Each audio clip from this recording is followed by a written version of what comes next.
So welcome. This is Joe DiMartino.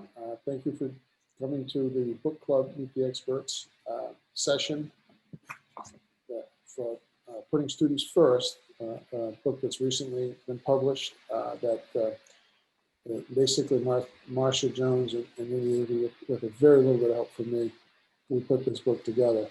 And so let me introduce you. Presenting today on the panel is Marsha Jones, who's a retired assistant superintendent of the Springdale School District in Springdale, Arkansas, which is now the largest school district in the state of Arkansas. And Renee Avery, who's the director of the Northeast Region of UCLA Center X. And Shelly Poage, an outstanding principal at Tyson Elementary School in the Springdale School District. Just like to remind everybody that we're gonna, if you have questions, to enter them into the chat box, which is there at the bottom of your screen. And we will have the last 15 minutes of this session as time set aside to address those questions. So make sure you do that. And this is what we're doing today is sharing the journey of the Springdale School District, which is a fascinating school district, and it's unbelievable the change that came about in that district over a long period of time, sustained change. Examine 6 core beliefs that have driven that work. And see agency in action, and Shelly will do a lot to help us with that. And again, post the questions anytime in the chat box. So welcome. Looking forward to a conversation with all of you. Go ahead, Marsha. Thank you. Okay, well, again, we want to thank you. And I do want to make sure that credit to Joe and Renee, they were consultants and advisors and mentors through our journey. And so we are, oops, it looks like I might have skipped a slide. We are going to look at the story of our journey just for a minute in the Springdale schools. And I imagine that many of you may have experienced a very similar kind of transition. During the 80s and the 90s, we were defined by 6 elementary schools with a single junior high, 1 high school, about 6,000 students, and we were very low with our minority poverty. We were a very homogeneous Caucasian community. During the 90s, we had this exponential shift culturally and numerically, and in socioeconomics. And we're the home of Tyson Foods. We're the home of Walmart with Bentonville within 10, 15 miles of us, home office for Walmart. Several chicken industries, poultry industries here, and trucking industries, J.B. Hunt. And so all of those kinds of things, with a lot of affordable housing being put up in response in our community, afforded a lot of people to transition into the Springdale area. The other really nice thing, it's good in our history, is that we have a reputation as a welcoming community. And we heard that from a unique group of people coming our way from the Marshall Islands. The Compact of Free Association allowed the Marshallese to move away from their islands, damaged during World War II and now being damaged with some of the climate shifts, that they came into Springdale and found a new home. And so the blending of our communities with our new immigrant families coming brought to us a need to completely shift and change the way we did our business and thought about who we were as a community as well as a school district. And so at the end of our first part of our journey, where we made those humongous shifts over 15, 20 years, radically changing in the last 8 or 9, we decided that we would tell our story. And telling our story is really a response to the fact that we know lots of other people have their stories to tell as well. And yet we want to be a catalyst for saying, we got together, we figured it out to sit down and write our story, and we hope that others will too, because we know that when we learn together, we learn best. And so we have a peek inside the text that we hope you'll take an interest in. Part 1 are the theory and research that guided our book. And certainly we would not have done it without the gurus that we depended on to learn what it meant to have second language children, English emergent children in our community, what it meant to meet the needs of children that were not mainstream in the way that we had always done our business. And how do we respond and respect the fact that we have to be the ones that change and not expect that of those who are joining us all the time. And so then we said, well, what did we do and how did we do it? And that's part two, recognizing as well that we had solutions, but those may or may not work in the community, but they are ideas and suggestions that worked for us. And so we're not thinking that this book is a cookbook of how to do things. It is clearly an opportunity to share what we did. And if you can benefit from that, that's great. Or if there are better and more innovative ways to doing it, then obviously that's what we want from this as well. And then part three are the reflection and the takeaway messages for those who would engage with us. And we want to know that we want you to know that we've placed in the book some tangible elements, things that were concretely done at the time, so that you will have some tools and resources that, again, you may find of value. So why was the book written?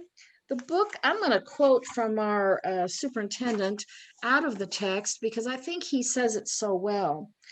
We could have bought into the idea that demography is destiny, but in this book, we don't do that. We focus on doing good work, personalizing learning, meeting needs and students where they are, using gap analyses over and over.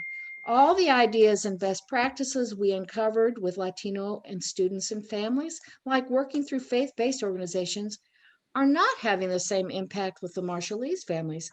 We pay attention to and keep learning from incremental gains. This is the same process we use with our Latino population, but we are now exploring different strategies and moving towards new outcomes. And so this idea of incremental change, we think this is why the book was written, so that we can share our journey as to a reconstitution of what it means to be a member of the Springdale School District.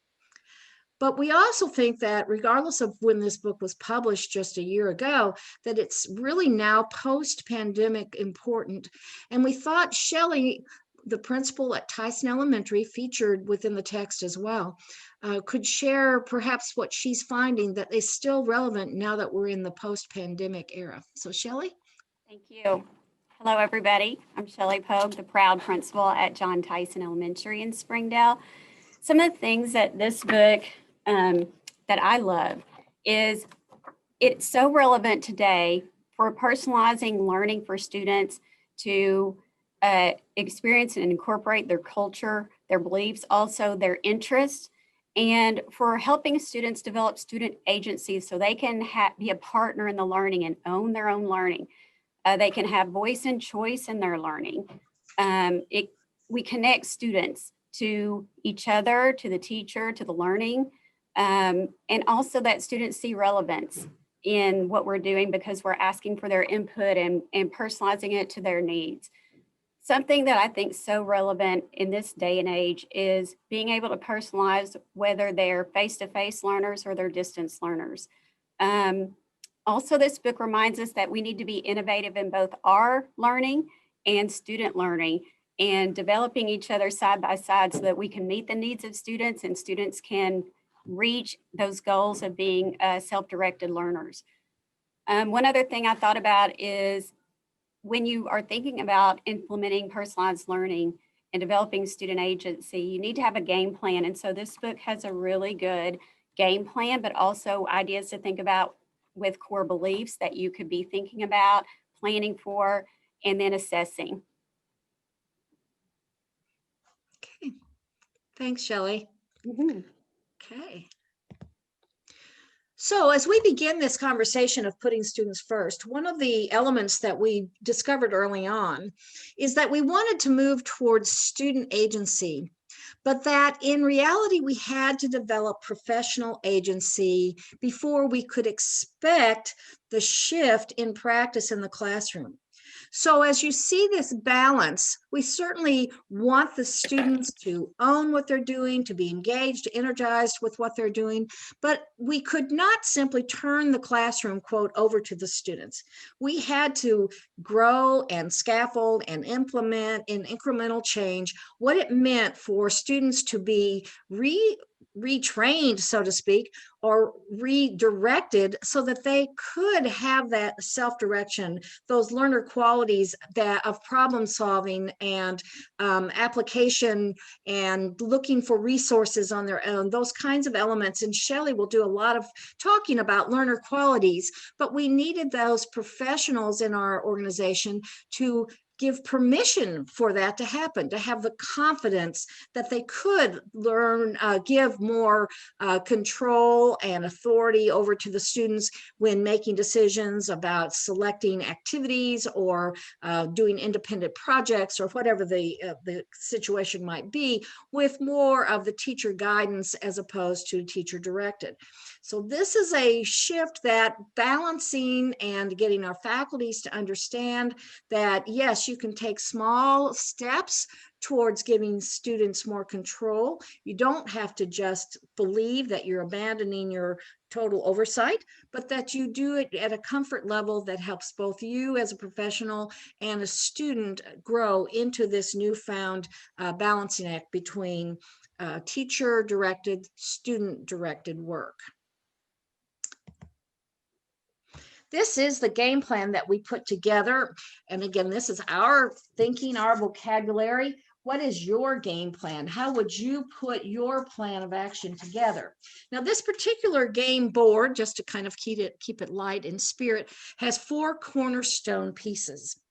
Those are the adult agency, the professional agency cornerstones.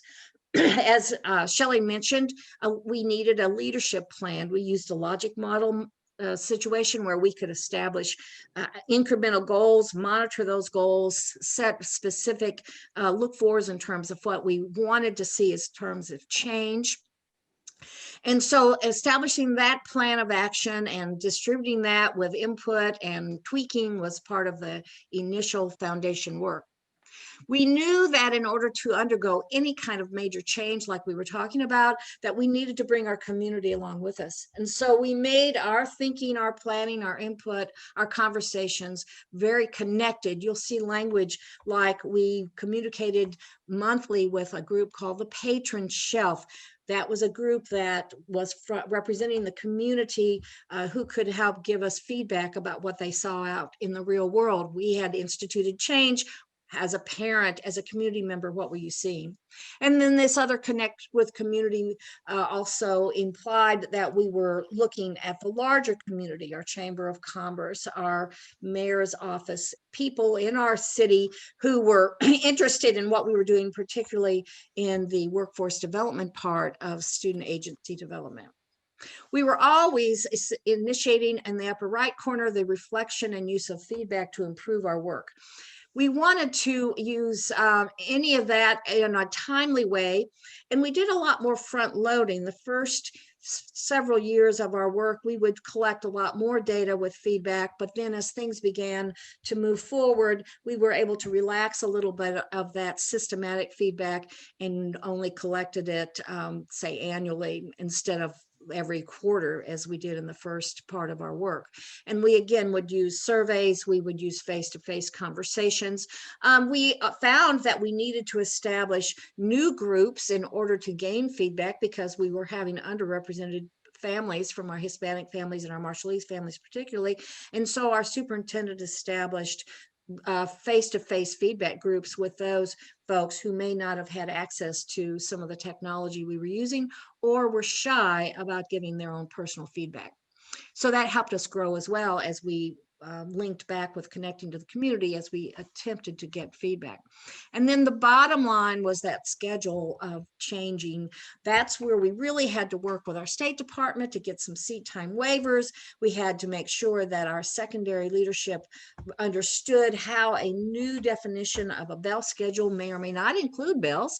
Our School of Innovation, its first year out, did not have a bell schedule. They figured everybody could look on their electronic device to see what time their class started. So we've looked at it, really broadening our definition of what it meant to have scheduling. And now, of course, the idea of having synchronous and asynchronous classes as we look at virtual and on face-to-face due to the pandemic situations, scheduling has really taken on a very, very broad definition of what it means to be in class. At the in the center of each, and you'll see the little graphic with the children there, arrows pointing to them, these are the elements of our game plan that had to do with where we wanted our students to go. We absolutely knew that we needed to have students ready to learn. Now, we started with a pre-K program and expanded from 0 pre-K students to about 1,800 pre-K students over the course of our change. So getting that early childhood work in play was part of that, but it's also just making sure that every child had their own device for electronic flexibility of use of schedules, et cetera, et cetera. So there were lots of ways in which we tried to define what it meant to have students ready to learn.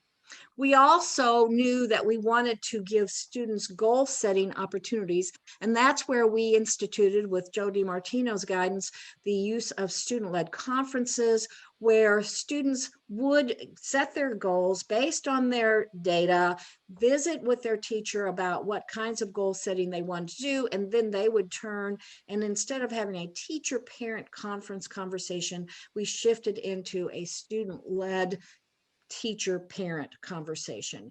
And so that was a huge shift to letting the students see for themselves how they could own what they were telling their parents about what their goals were based on what their data was telling them about their strengths and their weaknesses and their areas of interest, and a whole plethora of things that allowed them to have a minute of good time with their parents. And that's one of the things the students said to us as we looked at these goal setting opportunities with parents was, I don't ever get to really talk school with my mom or my dad. This is the first time we've really done that. So I thought, wow, that's a pretty insightful statement. And then this idea of having voice and choice for students, that was a curricular design issue at the adult level. But then when it came down to the classroom, letting the students start simply with a selection of writing prompts or text to read, and then now blossoming into full-blown passion project things that Shelly's going to be talking about, where really they're making an impact, not just to themselves, but even out in the community. We wanted the students to then create those multiple pathways. We expanded our career technical programming at the secondary level, but at the elementary level, we allowed them to explore different options through very innovative programs. One that uses a technology-based, inquiry-based model called EAST, E-A-S-T, it's an acronym, but allowing the students to participate in special robotics clubs or foreign language clubs or whatever they might have an interest in. And again, Shelly will be giving you some more examples of how she has created multiple pathways. So down in the bottom, you'll see in the very small print, some of the things that we defined as actionable items in our action plan. But the main idea is create your own game plan. How do you want to get that student agency to grow? And what do you need to lay out for your faculties in order to do that? So everybody talks about student agency. We believe that we needed to define that. The book takes some time to do that. So we wanted to make sure that you in the audience here today would know that we're talking about a system where students are really partners in the process of their learning, and that they can take responsibility and manage their own learning. And the pandemic, where Google Classroom is now posting assignments, is really causing that to be a fundamental opportunity, responsibility, expectation for the students. And one of the things I think we learned as a result of that is we hadn't done a very good job of really instituting the capacity for students to take responsibility and manage when we shifted last spring. We wanted to create opportunities for students' voice and choice. Some interesting transitions when I first started working directly with students, asking them, what does it mean to have voice and choice? They would say things to me like, well, I don't really need to have a voice because my parents know more than I do. Or I don't really need to have a lot of choices because that's what the adults are for. And over the course of about 3 to 4 years, I began hearing different things from the students when I interviewed them, that their voice really mattered. I love it when my teacher gives me a choice. I'm so much happier when I get to choose the things I'd like to do and make good choices about where I sit and who I sit with and the kinds of activities that I do during the day. So we saw the students move away from this adult-directed belief system to one that really looked more like a partnership. And of course, then I've talked about the other things in terms of the pathways and the partnerships that we wanted to create. And of course, with our adults, we wanted that learning mindset. We brought in specialty people who helped us create that mindset. The why of our work was always at the center, that all means all. We want to teach them all, and we want learning for all. We distinguish between just teaching and the outcome of learning, and it is an all statement, as I know many districts understand so completely. And then we looked at distributing our leadership, depending heavily on our PLCs, and then what we call teachers on special assignment, which were content and practice area specialists who came in and supported the faculty as they were learning new strategies. I've mentioned the patron shelf already as a way of getting strong community engagement. And that was an open invitation to all the families. The schools had representatives, the community had representatives, the mayor's office, like I said, had representatives. Anyone who had an interest in being a member of that patron chef was invited, and we usually would have about 50 to 60 people come to the meetings. And then we did design thinking with all of our groups, and we were coming from this mainstream traditional model that had the teacher at the front of the room and the kids in their chairs as they, quote, should be. Now we're saying, well, what if we did something different? We're not meeting the needs of every child. We're not living our mantra of learning for all. So what if we did this? What if we did that? How can we get to a different level of reaching our students?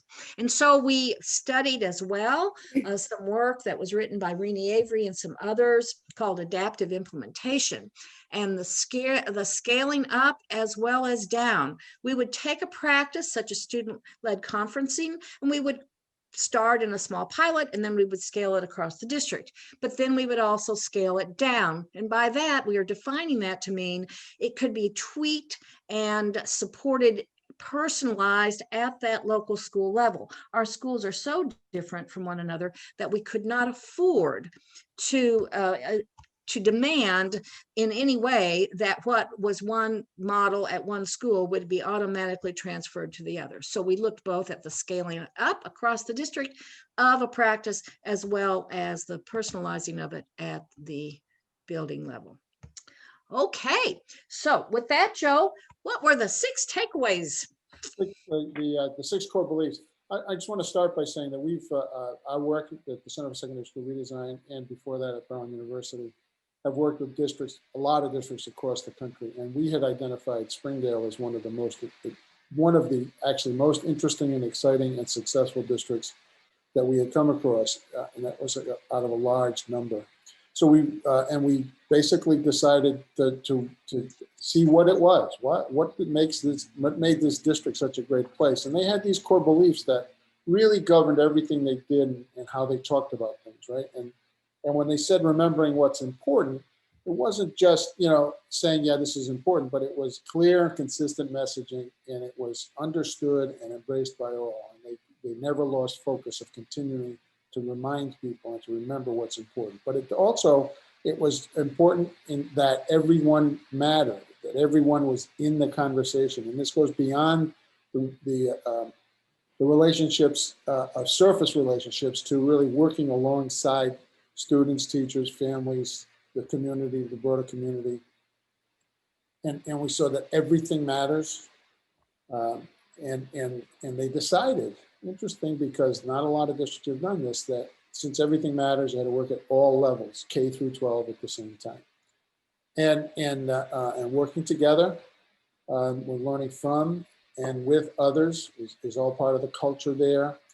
And then connecting and networking. This is modeled and modeled after some of our work at Brown at the New England Network for Personalization and Performance, the Race to the Top District Network, and a network of schools in New Zealand. But several educators over a 4 or 5 year period came up and visited schools here in New England, and the relationships that were developed there, the relationships that are developed in New Zealand, those are all really positive relationships that have continued and have really helped to improve the district.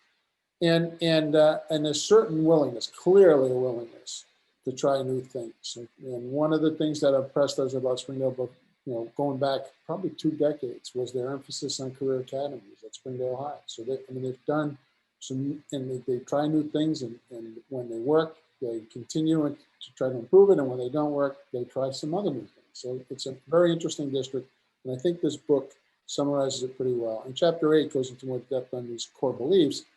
However, Shelly's going to start with the next slide, is going to tell you how it worked at her school, how each of those core beliefs impacted the work that was done there. Okay, Shelly.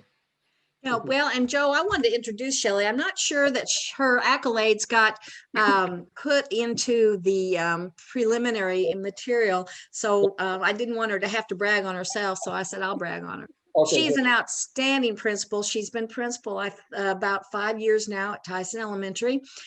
She was the Arkansas Principal of the Year in 2019, and a lot of that is based on the outstanding achievement levels of her school.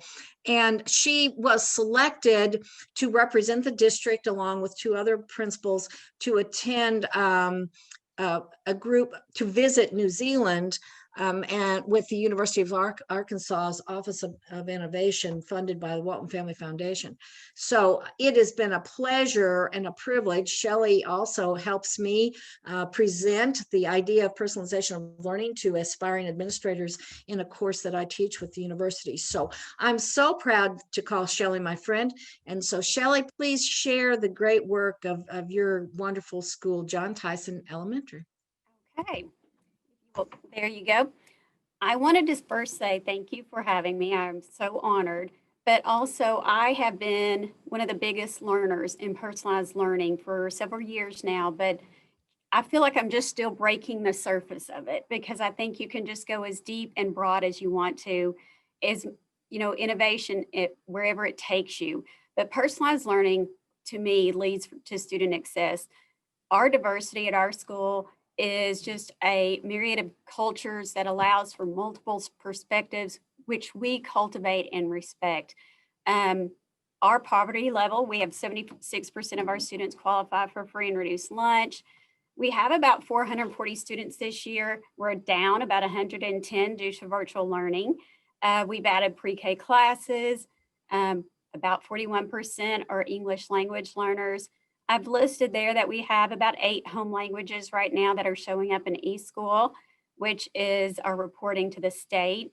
And you can see that Spanish, English, Marshallese, and Vietnamese are our top ones. And then I've broken down our race.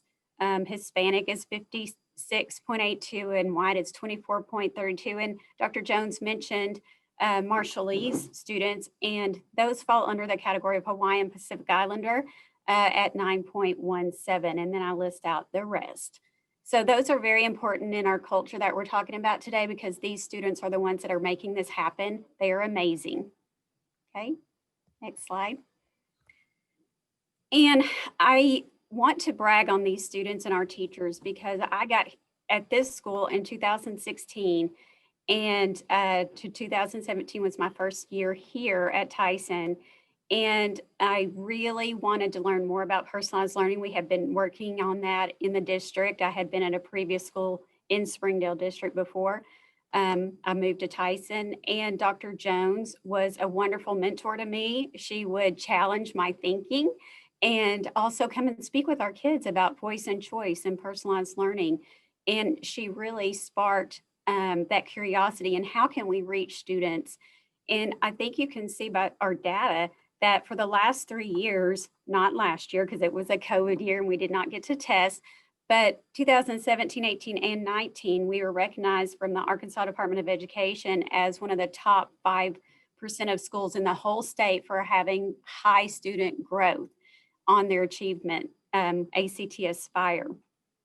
Also, the University of Arkansas looks at schools according to demographics and their growth and compares them. And we have gotten that Beating the Odds awards for also those 3 years that we had assessment data. And so I think that speaks volumes about what we're doing as far as personalization of learning and helping students own their own learning with student agency and having voice and choice in their learning. And I want to talk a little bit about our journey in that. So they talked about the core beliefs that are mentioned in this book.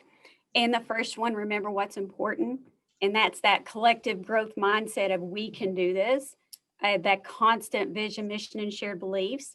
And so what we did is we sat down as a team and developed a strategic plan collaboratively. We had parents, students, and staff. We had some community members. We sat down and talked about what is our why, and our why is our students, but also it's how do we help incorporate and support our staff, parents, and community at the same time. Our mission statement is teach them all, learning for all means all, where everyone is important.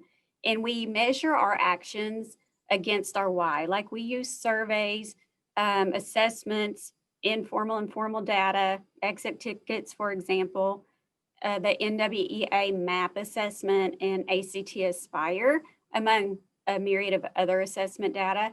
But we also incorporate growth mindset, learner qualities, which I want to talk to you more about in just a little bit, and learning pit model into lessons so we collectively have that mindset of we can do this.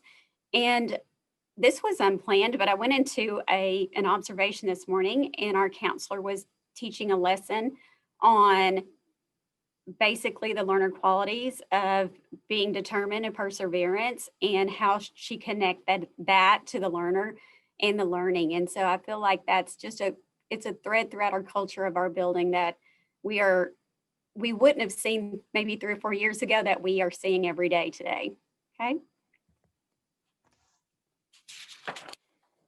And the core belief of everyone matters, that's working together to build a sustainable culture.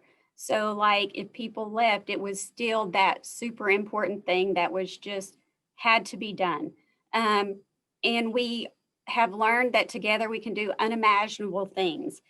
For example, we have started passion projects that I'll talk about and developing the learner to be able to learn whether they're face-to-face or a virtual learner or from a distance learner. That people matter, relationships matter. The book talks about building that culture of trust and transparency and shared leadership. Oops, I have a typo there, sorry. Building teacher and student agency. And so how that looked at Tyson is we did a lot of learning. We did book studies. We listened to podcasts. We had something called extra learning opportunities, and that was both for teachers and students. So for example, if a student decided they needed some help in double-digit multiplication, they would sign themselves up and somebody, the teacher or maybe a student who really understood it would teach and lead that group when they had intervention time. And it might be extra learning opportunities for extension as well. But teachers also shared their learning with others during extra learning opportunities and still do. And that's just part of our culture piece now. Personalized professional growth plans for teachers. The teachers, we have a main focus of the science of reading as for our building, but also I want the teachers to also have that personalized learning and voice and choice in what they're learning about. And so they have a goal that is dedicated to just their own choice. And then we have our weekly PLC meetings to build teacher efficacy. And those are very important, and teachers feel lost if we do not have our PLC meetings. We have implemented learner qualities, learning pit, extra learning opportunities to help build students so that they can own their own learning. Otherwise, students, you give them, hey, here's your options. What do you want to do? They don't know. They don't understand about time management, setting goals, how to measure those goals. And so that's something that we had to learn together, is how do we help teach ourselves, but also teach the students at the same time. So we have, everything matters is the next core belief, and that's continually addressing the policy restraints and challenges to traditional practices for a more personalized approach. And that's basically student-focused education. That looks like at our school, personalized learning plans for students, where students help set those goals. They are helping share those goals with their parents and measuring progress toward each of those goals, either every 4 weeks or every 9 weeks. Personalized learning through student interest. For example, in just a few weeks, we are going to do some passion projects at our school, and I'll talk a little bit more about what those look like. But that's a way for us to be able to connect students' interest to standards and skills. And also our challenge is to make sure that that's rigorous and relevant to students, whether they're face-to-face or blended. And we use our innovative mindset to analyze our own practice to see if that's working and remove barriers to personalized learning. And one of those barriers was, like Dr. Jones said, was the seat time waiver. And that has really helped move our thinking forward about, well, if we remove that, then what else can we do? Okay. The next slide is working together. We want our students to be the very best students, both academically, but social emotionally. And so how do we determine where we are now and where we want to go? And then what is our plan to get there? We have systems in place and norms to be able to work together productively. And one of the things we found out is collaboration is key. One of the things that we make sure we have are partners in education, which is a community collaborative. Like we have Arvest Bank works with us and mentors students, and we have Pi Beta Phi, which is a university sorority that collects books for us. And so through all these collaboratives, we're able to accomplish some goals for our students, and they get to connect with them and learn more through East, which she mentioned, and also for our passion projects coming up. Extra learning opportunities I talked about, but also we have experts from outside the area that Zoom in with us. Going to happen on Wednesday after school to talk about more about conscious discipline, for example. Professional learning communities for all of us.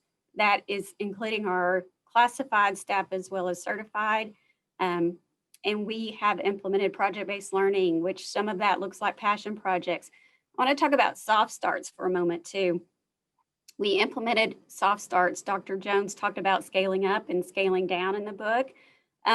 One of those things is advisory. Many schools may know that term, but in elementary, a lot of times advisory might look different. Our teachers are with our students most of the day, and so they have often, you would think, a lot of time to talk to them, but once they get in here and get rolling, it's just go, go, go. And so we have carved out time in the beginning of the day to have soft starts. I saw this in Poage, Wisconsin, when I visited the Institute for Personalized Learning, and we visited a school, and they were having soft starts. They were doing it a little bit differently than what we are doing, but we wanted to make sure we were combining social emotional learning time with inquiry-based learning. And I read a book called The Curious Classroom, and that really sparked my thinking about this. And students build and communicate and collaborate and talk, and at the same time, they're learning how to work together. Teacher may be talking with a group on teaching learner qualities and resilience. And a lot of our students find themselves in trauma. And so we've had some training in trauma-informed schools. We use that time to help students get connected and focused and able to learn and forget about what's happening outside of the school walls. And another thing we do is called Wonderwalls. Wonder is one of our learner qualities. And Wonderwalls are things where students can, I wonder about this. And then they actually have time during that soft start time to research it and report about it. They can do that electronically if they're at home, or they can do it face-to-face. And we're just always thinking about our innovative practice and making sure it's rigorous and it can be accessed at school or virtually. Okay, the next slide. The core belief of connect and network. That's where we are all working to define and describe and implement new ways of interacting with our students as we figure out this thing called personalization of learning. And so I would tell you that partnerships are extremely important in this process. We learn a lot from the Arkansas Department of Education, the University of Arkansas Office of Innovation for Education. I think I saw a member on our Zoom today. Also, I saw Drea Setter. She's at the Institute for Personalized Learning, and of course, the Aurora Institute, and I could name a lot more.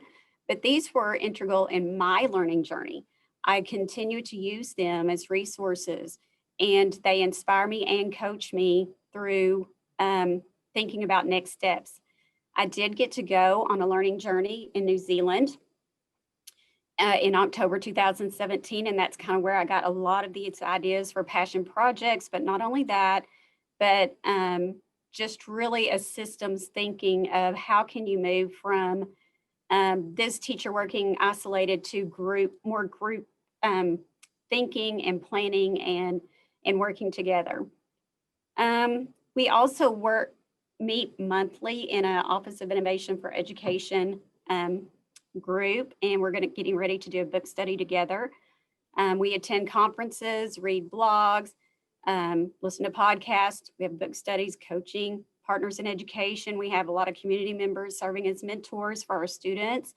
Like I said, resources, guest speakers, and we do that a lot through Zoom or virtual assemblies and other tools so that we can continue to stay connected and network with people face-to-face or virtually. Okay. The core belief of try new things. One of the principals said to me, hey, it's COVID. That means we've got a lot of waivers. We ought to take that opportunity and try new things. And I agree. Successful implementation of new programs requires planning, tailoring, tweaking, and adjusting any practice to meet the needs. And so how that looked at Tyson is we started with our vision of personalized learning and student agency. We had to kind of have shared definitions of what does that look like. Then we made a strategic plan and we tried it. We learned that students are not able to have student agency without scaffolding first. We also learned that teachers need to have skills to help students have their own learning. We had to find resources to support our plan. And I say, put yourself in the learning pit, and I challenge you to research James Nottingham about the learning pit. And that's kind of like a change process and perseverance. All of our students, if you say, are you in the learning pit? They'll tell you what they're in the learning pit about. The staff also says, I'm in the pit right now about that. I'll have to get some assistance to get out of the pit. And we incorporate passion projects to empower students. And the growth in student agency from 2016 to now has allowed us to try new things like student-led conferences, the soft starts I was talking about, extra learning opportunities that are led by students. We started a podcast at our elementary last year. Fourth graders, they decided that was their passion project, and now we have Tiger Talk. So you need to look up Tiger Talk podcasting, virtual assemblies, Wonderwalls, etc. And then I kind of talked about soft starts again, but we can go to the next slide, please. Student agency to me refers to the level of control, autonomy, and power that a student experiences in an educational situation. It can be manifested in the choice of a learning environment, subject matter, approach, and or the pace of it. And we have to build the foundation of trust for students to be able to help guide their own learning. Students have to be able to trust in us that we're going to help them, but also we have to trust that they have the skills to move forward. So that's what we have found in that situation. On the next slide, these are our learner qualities. These were the ones we thought were important. Every school can determine their own learner qualities. But I got this idea of visiting New Zealand and other schools. These are not really graduate profiles, but just skills that help build students so that they can own their own learning. Ours are self-aware, determined, reflect, wonder, question, thinking, and connect. Excuse me. So these qualities are helping our students be more independent, more innovative. They can help design their learning from interests. And a lot of people like our community have really loved this and helped support our passion projects, project-based learning, but also our learner qualities. We have our ancillary teachers, our specialty teachers, they support this. Our counselor found books that support each learner quality and have sent those out to our teachers and to our parents. The music teacher has written songs that go with each learner quality. And so our students are learning these across, not just in their classroom, but across the specialty areas. The next slide explains the learning pit model by James Nottingham, but this also helps build student agency. For example, if something is hard, sometimes students like to give up, and even adults, to be honest. But this model helps students understand that whether the problem is a social emotional issue or academic, they can have steps to get through that problem. And when we learn or experience something new, sometimes we have to understand we're going to be in the pit for a little while, and that's okay. And that's where learner qualities, this model and growth mindset help us understand we're going to get through this. We're going to work together. We're going to maybe research. We're maybe going to meet with the teacher. We're going to talk with our parents, whatever it is, we're going to get through that. But we also always tell the kids, you're going to go back into the learning pit by design at our school, and it's okay to be in the pit. And you can celebrate being in the pit. You can have we have conversations in the classroom. I walked in one the other day and a student was upset about something he wasn't understanding. And someone said, well, that's okay. I'm in the learning pit too. And all of a sudden his body language changed from this to, okay, I can do this. And so that helped yield that mindset of you can do this and gives you the tools to do that. And that learning could be face-to-face or distance learning. Okay, the next page. This graphic I saw in New Zealand, and it reminds me to be innovative, to create the ultimate personalized learning environment, to evaluate the situation and try to remove the barriers so students can be successful. So for an example, if you look at this on the first one, you're providing the same exact thing for everyone, but it doesn't mean that it would meet their needs.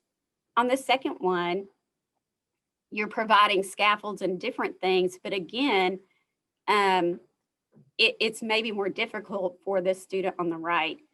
On the far picture to the right, you've completely changed the way you saw the example and changed it.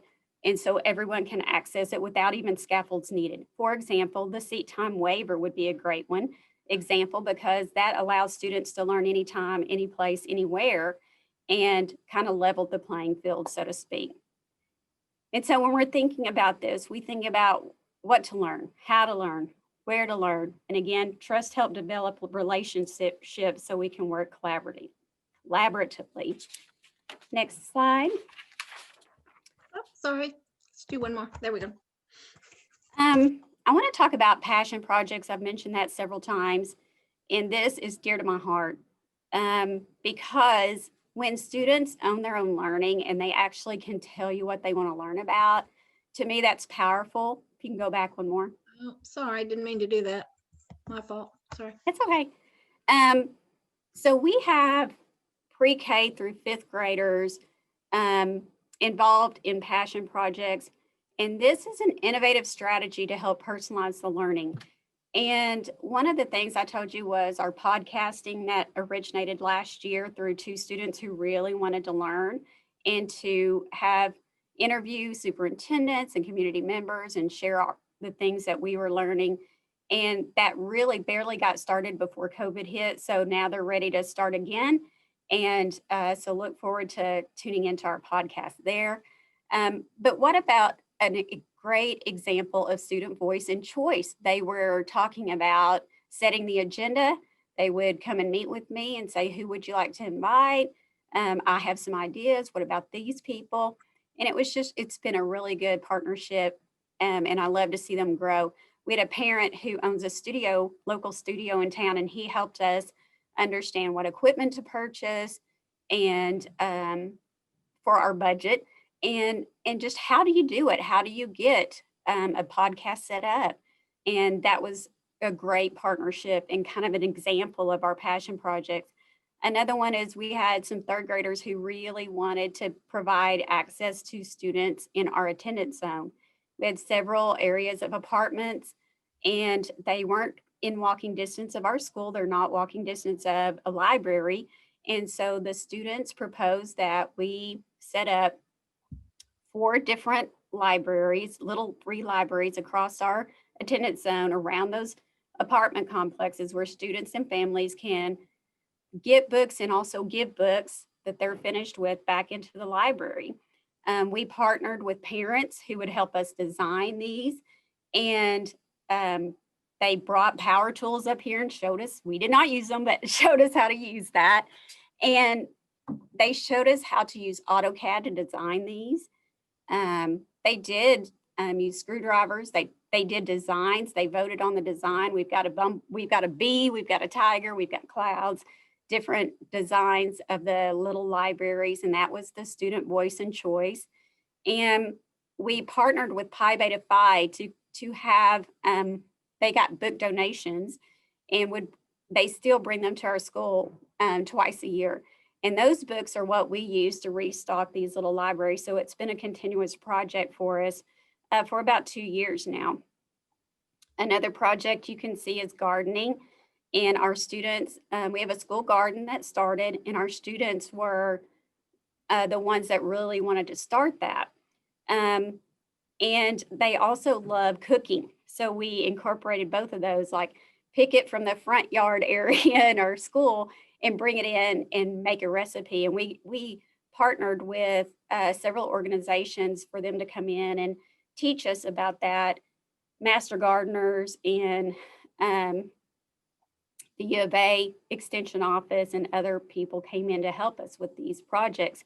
These are pretty big projects, and I don't want you to think that our school is all these huge projects all the time.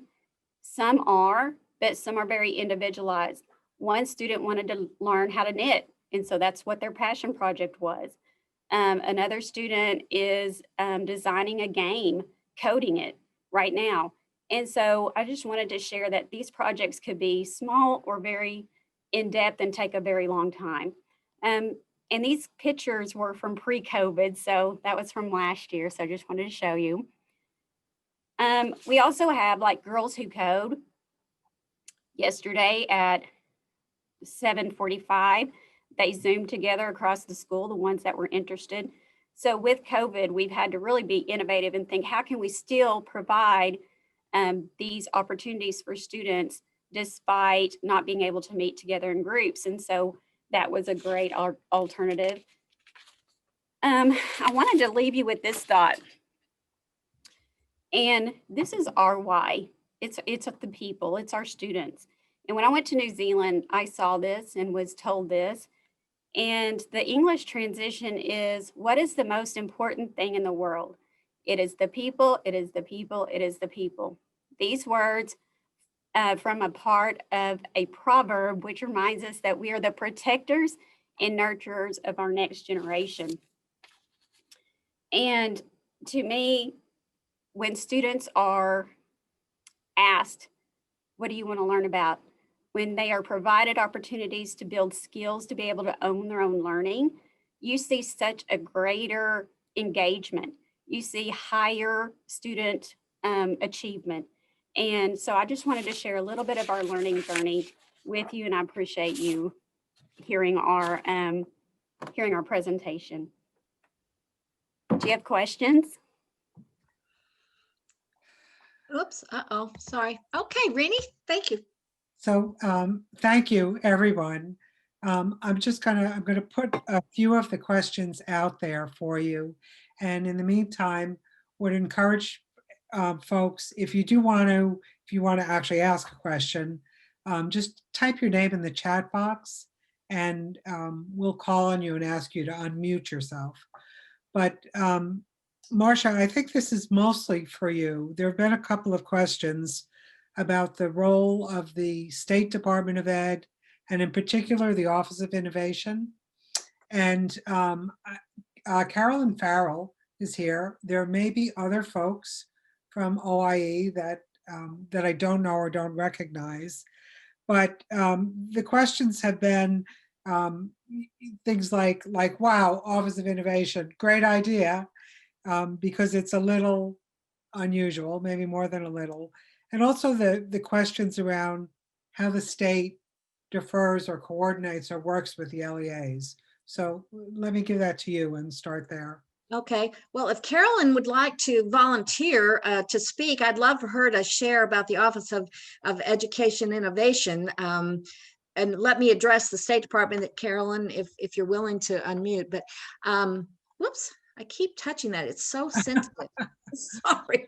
But when we were approached, we were writing a Race to the Top grant at the time when we first started really working directly with our Director of Education about some of the shifts that were going to be needed, and seat time waiver was a foundation piece with our grant application for Race to the Top. And so not that anyone thought we were going to get it. When I talked to the Director of Education at the time, he said, oh yeah, okay, we can make that happen. You go ahead and write your grant and we'll see what happens. Well, indeed, when the grant came forward, our inquiry about shifting away from a seat time waiver was being processed, had been processed, and was eventually approved. And the state has since set up schools of innovation where they can, schools can ask for certain waivers within regulations that allows them to have a lot more flexibility. So establishing a strong relationship with your Director of Education, your legislators, to let them know, here are the possibilities, here are the things we'd like to have, inviting them to your school, looking at pilots where they can see the impact of what the pilot can have. We were able to do some things outside regulation with some waivers, somewhat as were other districts, with a pilot attitude, and then it was allowed to be shifted. We wanted to have a seat time waiver having to do initially with schools during snow days. And pre-pandemic, schools were saying, well, if we've got the technology, why can't we just have school even though we're not physically coming? So that was our pilot thinking at the time, and eventually now we found that that law that was passed for the purpose of school days during snow, due to being not able to get to school because of snow, allowed schools to then, now with the pandemic, have a lot more flexible virtual learning, etc. So we have a good relationship as we worked with our State Department, as we worked with our legislators, and had lots of kindred spirits across the state saying, we need to solve problems. It's not working the way we've always done it. The Office of Education Reform at the University of Arkansas was very instrumental in pushing the envelope in many ways to help us understand that the traditions of our history do not have to be carried forward. We need to think differently. We need to look at the research. We need to set up our own action research. Did Carolyn volunteer to unmute, Rini? Yes, go ahead, Carolyn. I don't think I can. Hi, everybody. I'm going to turn off my video because obviously my camera's wrong, but I'm so honored to listen to Springdale's story and the Office of Innovation. We support schools all across the state of Arkansas who are interested in doing a lot of the things that you talk about, as far as trying new things, doing a lot of research. we do study tours. You know, the one to New Zealand that Shelly talked about was probably the most ambitious of all the study tours. But what happens on this is this exploration idea that we want to give schools and administration and teachers opportunities to go out and explore and see what could happen. What are the opportunities that are out there that we might not have thought of because every school gets so caught up in their own process. We have a process of innovation where the schools apply to be schools of innovation. There's coaching for these schools. I loved hearing about the design options that Springdale chose because a lot of those things are things that we are echoing in our coaching for schools of innovation. And then schools of innovation renew their process. Springdale district has several schools of innovation within their district, and we hope for more. And it's just our joy to be able to help educators think differently about what they do.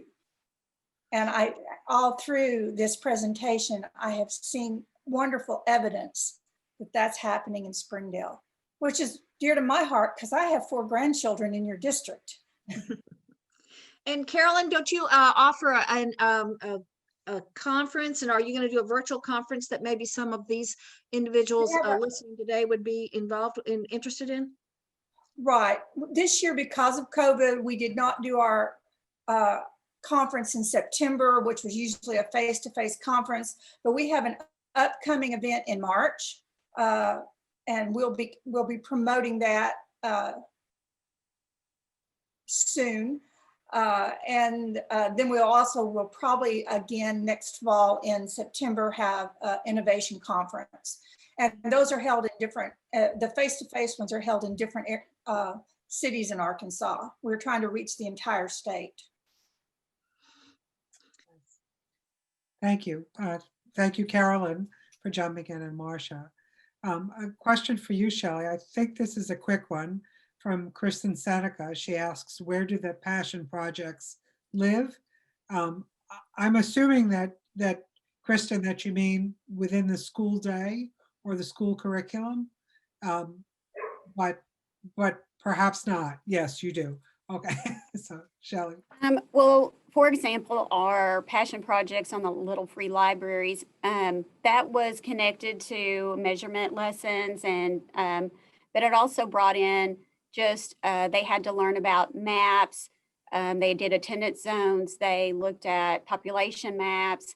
They had guest speakers come in and talk about how do they do boundaries for the cities and those kind of things. And so that ended up being something that wasn't exactly planned, but it lent itself to a lot of learning. Students would work on these kind of projects even at home. A lot of the students will work on their passion projects all year. It might be at home, but they might have something that they're designing or working on in the school. And so we don't limit that. We're just whatever they're passionate about and prefer to do. One thing that is required is that students share their learning. So at some point they decide how they're going to share out what they've learned or what they've built or what they've accomplished. I hope that answered your question. Thanks. For Marsha, and I think for Joe also, you were, I know, were a part of this. Sonny asked about stakeholders opposed to change. I'd like to say going way back, but of course, I think there's always opposition to change that never ends. So how did you and how do you deal with elements in the community and in the school who are opposed to these types of changes? Marsha, I'll let you start. Okay, well, a good example of that is we had some parents who didn't want their student involved in student-led conferences. They thought that this was something that was private between the parent and the teacher, and that they didn't think it was appropriate that their student was sitting in. And so we actually just through conversation began to kind of have dialogues about what is it about your child's learning that your child doesn't need to know and be a partner in, because if you want your child's learning to improve in mathematics, at some point the child needs to know that they need to change their game, whatever that is. And so we began having some soft conversations about that, but then we also compromised to say, well, that's fine. What your child wants to do is present this, but you can certainly have a private conversation with the teacher about, and there could have been lots of reasons why a private conversation was needed. So we tried to stay with our why. What was it we were trying to achieve? And with the student voice and choice piece, students were given voice to the data that was their personal data, to their personal goals, to their personal stretches as far as what they wanted to do. They were proud of that. And once the parent got to see their child in action, many of them came back to say, you know what, I was wrong. I was wrong to not think my child had something of value to share with me.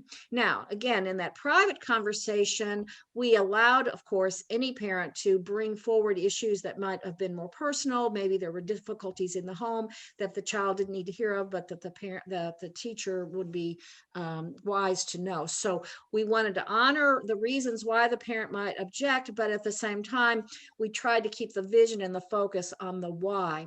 When it came to the issues of things like not coming to school and doing virtual days at school, that was a very easy change, because during snow days, that was just adding days onto the calendar. So we didn't really have a lot of pushback about that any more than we would any day that you abruptly don't have school. So some of the change initiatives were easy. Some of them were more pushed back. If we had a parent that just said, I'm not going to participate and my child's not going to participate, then we just come back around to say, well, then the child could share their learning and their goals with someone at school, and that also was an option for the child.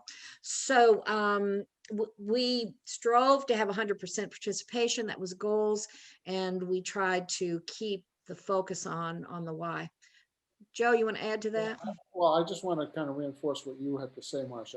It's been our experience, and I think the Springdale case is a really strong point, that if you want parents engaged and the community engaged in being involved with education in a powerful way, do student-led conferences and make sure the parents come. And when they come, make sure they share what they learned, because it's very, very rare for parents to come to a student-led conference and leave thinking that that was a waste of time. I mean, it almost never happens. They find it's positive. You survey them at the conclusion. Almost every one of them will say, I learned something about my child that I didn't know before. So that level of engagement for parents, yeah, getting, and what Springdale did that I thought was fascinating, the goal was to do 100% of the kids twice a year, each semester.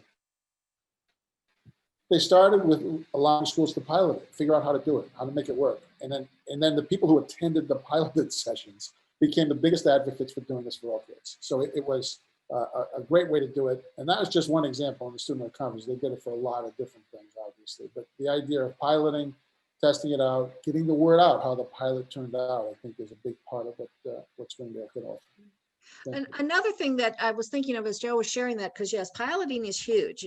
Volunteering, the teacher that is engaged with it can help bridge the parents. We can also learn what works, what doesn't work, and take those authentic feedbacks so that it works. One of the things we did when we changed to a standards-based report card was we started with kindergarten, and then when we moved it to first grade and second grade, and it took us, of course, 5 years to get up, and we thought, well, we'll just skip up to 5th and 6th grade the same year. Well, then we had a group of parents who had never been exposed to the standards-based report cards, and we got pushback. And so one of the things we learned is, just as Joe said, create your cadre of parents who can be also brought along to help make the tweaks and the changes and the input, and then they're accustomed to it. So then you've got a group that moves up in the grades. And so we were able to move through, in our situation, through all the elementaries with standards-based report cards with minimal pushback, because we were able to bring parents along with us, the